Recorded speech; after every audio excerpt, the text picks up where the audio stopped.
gave me absolute everything, and then I think when you add the manner of the goal you lose right at the very end, it took 3 spectacular efforts to beat us over the tie against a real top team. So it is, as I say, I'm proud of the players, proud of the effort, from what I got from every single one of them. But ultimately it's a bit raw at the minute because you lose the game.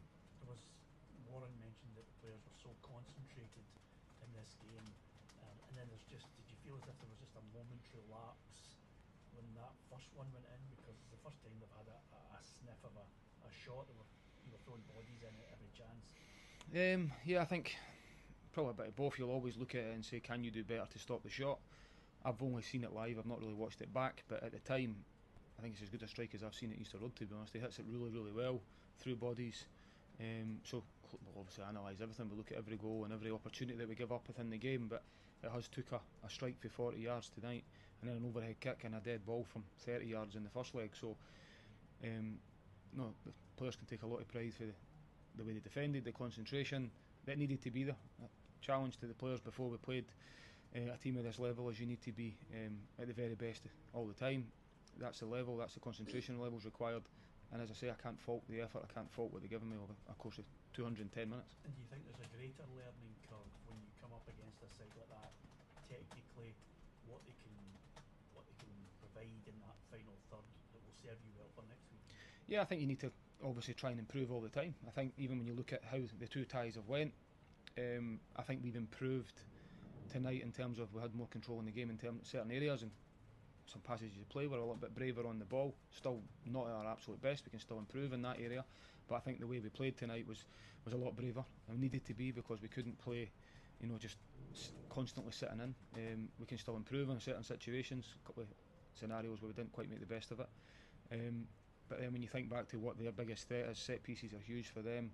They're a big, strong, powerful side, and we defended them incredibly well, and as I've already said, reduced them to shots from distance, and it's took 3 wonder strikes to beat us. So you always look at that, you'll always have to learn from it, but that's also great for the players to test themselves. I say that all the time, when you test yourself against, you know, elite level opposition, which, you know, they're Champions League team last season for a reason. They've got top players, and it's great for the players to feel that. David, are you set to bring in Grant Hanlon? No, I think we're just always looking into the squad to see what can be done. I think right now, whilst the window's open, you're always going to be getting speculation and rumours, but for me I'd rather talk about the players that are in the building tonight, purely because of what they've given me. I think that would be the right thing to do, and then we'll look at that down the line. What's in the stadium tonight, David? So does that suggest that there has been initial talks, or? No, listen, I think, as I say, there's a number of players that we're looking at. There's a number of players that have came up. There's areas in which we might need to improve. There's areas in which we are always linked, players linked with away from here as well. So that whilst the window's open, there's always need to be active. You always need to be. There's always speculation. So we always need to be moving towards making sure we finish the window stronger than when we started it, and that's what we're working towards. Do you think tonight would have impressed any potential signing that might have been watching? I would think so. It was a fantastic night in terms of the atmosphere. The fans were outstanding. The amount of tickets that were sold, the backing right throughout it. Because when I've been there as a player, there's no better feeling than when you start to feel tired and the crowd get right behind you. And they've certainly done that. They drove the players on for 120 minutes, which was fantastic. Because there's periods in the game where, you know, Midtjylland had a lot of the ball, but the fans didn't turn. They didn't get frustrated with that. They stuck behind the team. They cheered every single action, and that's you know, credit to them, which I knew they would be because they've been right behind us, and we needed them to be tonight against a top team. Asked them for that, being the 12th man, and we certainly got that, and we need them to do the exact same again, which they will do up at Dundee, because that's the start of the league campaign, which is a completely different challenge, but another one to face, and then they've got another European tie to look forward to in a week's time, so which they'll, again, I'm sure they'll go in their numbers if they can. So it's been well documented for me how important the fans are and how big they are to helping the team, and they're certainly doing that at the minute, which is brilliant. It's maybe a bit early, but how is everyone? Because I saw Nicky came on. Yeah, Nicky just felt his hamstring, and then when you know the way the game had went, we could make one more sub, but we couldn't stop the game, so it had to be done at half time. So Nicky was feeling his hamstring a little bit, so we didn't want to take that extra risk, knowing that if it tightened up, then he wouldn't be able to be subbed off and we go down to 10 men. So we took the opportunity to change him at there, and we'll just assess that, because he obviously came on, he felt it a little bit, and hopefully it's not too bad, but it was definitely awareness in there, so we need to manage that. obviously it's very raw at the moment, but how do you actually go about picking your boys up in time for the Dundee game? That's the challenge for myself and the staff, because they're not robots. They've gave absolutely everything there, and they're flat, they're deflated because they came so close, and the manner they go right at the very end makes it even harder to take. So very different if we're completely outplayed from a higher level opposition, and then it's one of them ones you can just move on quickly. I think, as I say, they came so close, they gave us absolutely everything, so they can't just. It's difficult to just switch off and then just like, oh, sorry, we'll just move on to the next one. So our job is to make sure we get around them, we rest, make sure the recovery's there, and the attention very quickly changes towards Dundee. So the fresh challenge of what that faces. But it's, again, the domestic stuff and how well we done last season. European is a reward. European ties is the reward for how well we done. So we need to make sure we start the season well. Dundee will be a real tough test because they've got a new manager. They'll have new players that want to impress and a different way of playing. We need to be ready for that challenge because it's always tough when you go up there anyway.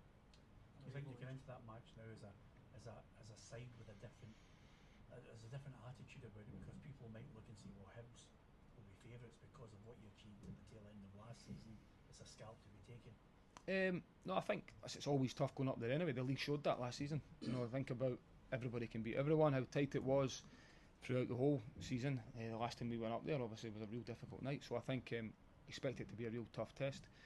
I think tonight's energy and effort required is obviously a lot for the players, but that's why you do pre-season. We're ready for and all the preparations being geared up to make sure the players are ready to go Thursday, Sunday, and you've got a squad that's able to deal with that as well. So that's the benefit of doing what we do. So the players will make sure they're ready. As I've said, they've got no time to feel sorry for themselves, so they need to make sure we are ready for that. But it is a good game to look forward to, and tonight's performance and way of playing will be very different, a very different challenge to how we'll set up against Dundee. You talk about Dundee having a new manager. Is Stephen Pressley someone you've had much experience with? Only just knowing him as playing for Scotland and watching him as a player. I've never ever worked with him or worked anywhere beside him, so he obviously had a fantastic career, and I'm sure he's going to be obviously a good manager as well. So he'll definitely have his players ready, a different way of playing from previously. And he's got new players that will be looking to try and impress as well. So I think everyone will be looking at themselves, wanting to start the season as well as you can. That's always a challenge, and we're certainly no different. Belgrade next Thursday. How intense a period it is, and how difficult is it to manage just logistically in terms of going to Dundee on Sunday and going to Belgrade next week?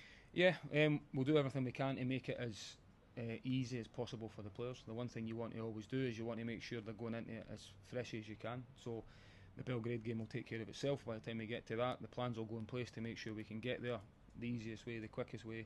Do you stay over? All these things that come with that. You travel day early, but that'll all take care of itself. Everything is geared up now towards Dundee.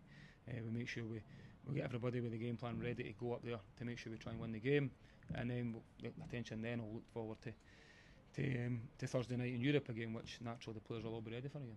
You had a chance to do a bit of homework on Belgrade to know you got to this time. I think we're always looking at potential things you could face. You have an eye across everything. Without, the players aren't aware of any of that goes on. That's the whole point of your analysis department. It's what we do as coaches. We're always preparing for what the possible outcomes could be. But right now, the attention will be all about Dundee, and the players will be fully aware of what we're trying to face there. I think everybody's kind of seen and talked about the unity of their squad. Like, how big does now that you're going into these like sort of Thursday, Sunday challenges? It's vital. I think it's vital that you've got a strong squad. I think we demonstrated that a lot last season, and the togetherness within it, because especially when you're looking at the two ties we've just played there, we started the same side in both games, so you naturally got players that are disappointed they're not playing. A lot of players who massive contributors, well, all massive contributors last season, the ones that were here last season, will all be disappointed if they weren't playing in this game. So how do you deal with that? They deal with it by coming on and trying to affect the game in a positive way, and we were so good at that last season. When I think that collectiveness and the togetherness came from subs impacting games, and I say it every week that you never start the team that starts will never finish, so everybody needs to be ready to play. Everybody is good enough to play, which is why they're in the squad, and that's why we've developed such a squad that is capable of fighting on two fronts, hopefully. You've added Josh Mulligan to the side from Dundee. Has he been able to give you any added insight into your opponents for the weekend? No, I've not spoke to Josh about Dundee at all. I've been obviously purely just talking to him about the challenge he's faced. One thing I'm been impressed with Josh is he's settled into the group really well, as has all the signings, to be honest. I think so. That's a real positive. And obviously Josh hasn't played under this manager, so it will be slightly different. And I'll just be concentrating on making sure I get him recovered, rested, and ready to go again, because he's obviously played a lot tonight, and gave absolutely everything. Emptied himself tonight as did everybody else. So we'll quickly get them recovered.